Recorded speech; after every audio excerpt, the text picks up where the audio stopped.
عمران خان سے آپ کی ملاقاتیں ہو رہی ہیں ان ملاقاتوں کا مقصد تو یہ لگتا ہے کہ آپ انہیں چاہتے ہیں کہ اسٹیبلشمنٹ کے ساتھ جو کلیش ہے ان کا یا فاصلہ ہے وہ ٹرسٹ ڈیفیسٹ ہے وہ کم ہو جائے.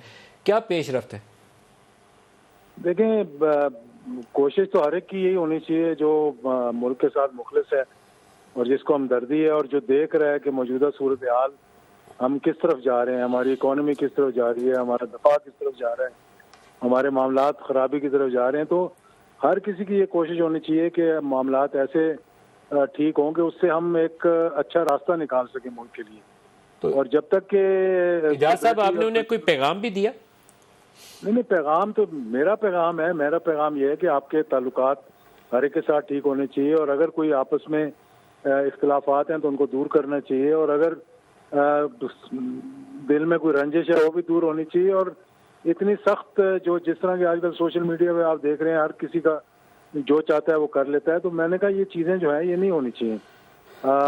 تعلقات ہر ایک کے ساتھ اچھے ہونے چاہیے. آپ کی بات سنی انہوں نے؟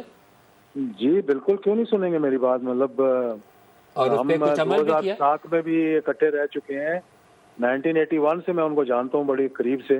لیکن کسی بات پہ انہوں نے عمل بھی کیا؟ کیونکہ آرمی چیف کے حوالے سے جس طرح سوشل میڈیا پہ کیمپین چل رہی ہے میرا خیال ہے مناسب نہیں ہے, اس کو آگے بڑھ جانا چاہیے انہیں. دیکھیں یہ کیمپین جو چل رہی ہے نا, اس میں ضروری نہیں ہے کہ یہ پی ٹی آئی والے چلا رہے ہوں, ضروری ہے کہ ہو سکتا ہے دوسرے بھی چلا لیں یہ دوریاں پیدا کرنے کے لیے. تو میں سمجھتا ہوں کہ اس کو خان صاحب بھی اس بات کو سمجھتے ہیں اور میرا خیال ہے کہ انہوں نے ابھی آپ نے ان کی ریسنٹ تقریروں میں سنا ہوگا انہوں نے اتنی سخت زبان نہیں استعمال کی, جو میں سمجھتا ہوں کہ بہت اچھی بات ہے. سر ابھی تقریر کر رہے تھے وہ شام میں, تو وہ کہہ رہے تھے کہ گھر میں ڈاکہ پڑ رہا ہو تو چوکیدار یہ نہیں کہہ سکتا کہ میں نیوٹرل ہوں. تو میرا خیال ہے کہ ابھی آپ کی میٹنگ کا وہ خاطر خواہ نتیجہ نکلا نہیں ہے, تھوڑی سی مزید محنت کرنی پڑے گی آپ کو.